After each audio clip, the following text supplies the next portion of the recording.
The House is set to do something that the Senate did, that is get the ball in motion to repeal the Affordable Care Act that Republicans have long argued is anything but affordable. It's the mechanism they're using, something called a budget resolution. Without getting arcane, I keep boring myself, and no doubt you, but it's an accounting method and a means by which they can move the ball forward here.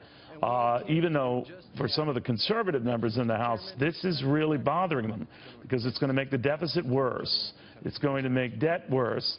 But the promise will be that once they get this mechanism out of the way and have officially repealed Obamacare, the first of many such motions, then they can move on and address the big budgetary concerns in a 2018 budget.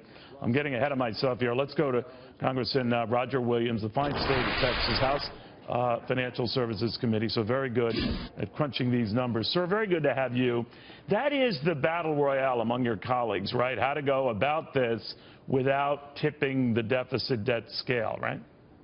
Well, that's exactly right, Neil. And look, I'm one of those. I don't want to increase the deficit. I don't vote to increase the deficit. But at the same time, my district wants Obamacare gone, and this is a vehicle to allow us to begin the process to move Obamacare and begin to create a situation that's really better for the taxpayers. And I think eventually, when we talk about a deficit, there's a lot of things we can do to get our books back in line, but also a lot of cuts we can make too. Nobody seems to talk about cuts. We talk about cash flow, but not cuts, and we need to talk about both. I know that the real devil is in the details. I can appreciate that, but I've also heard the president-elect, sir, talk about wanting to repeal and replace within short order, not necessarily simultaneously as people like Rand Paul want, but to Republicans' credit, I mean, you do have plenty of alternatives. Not as if you just were interested in ripping this one up. You've had, even from inception here, plenty of alternative plans. They were just passed up, ignored, not even discussed, whatever, in the Democrat dominance days. But how likely is that the replacement, whatever it is years off? Well, I think it's quicker than years off. I mean, look, if we had a perfect world, we'd be able to do it very, very quickly. But I think from a realistic standpoint, we're probably looking at a year or 2 years to get it right. President Trump has said he wants to repeal and replace at the same time.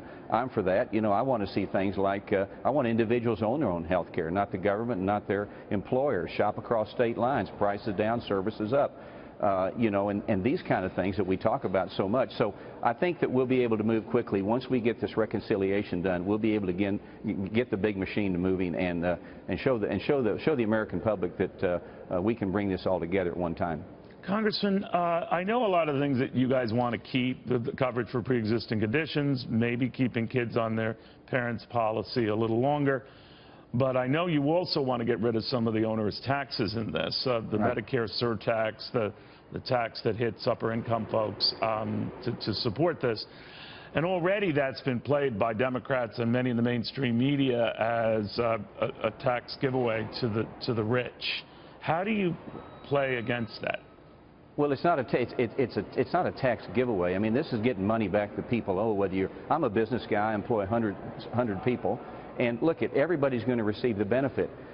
You just mentioned a couple. The medical device tax goes away. Capital gains and dividends is reduced. The employer mandate, the individual mandate, all goes away. So this puts more money in the hands of the people, and that's what we want to do, and to be able to give them service with good health care. So if you're getting rid of all the taxes for it right now, you could conceivably be getting rid of the revenue that's been coming in, Uncle Sam, to support this, gigantic as it is. So in a weird way, Congressman, it sounds to me like deficits near term get worse as you begin to look at trying to rein in the cost of this down the road. But it sounds like that's a distinct possibility. Well, it might be a possibility, but people also forget that if we have a true tax reform, tax cuts like President Trump or President-elect Trump is talking about, that I've been talking about, all the way from reducing cap gains to dividends to allowing 100% write-off on fixed asset purchases, corporate taxes down to 15, personal at 20 and 30 and 10 and 15, you're going to create more cash flow. You're going to create more taxpayers. So the idea that if you cut something, the revenue immediately drops, you're going to also pick up revenue in other areas.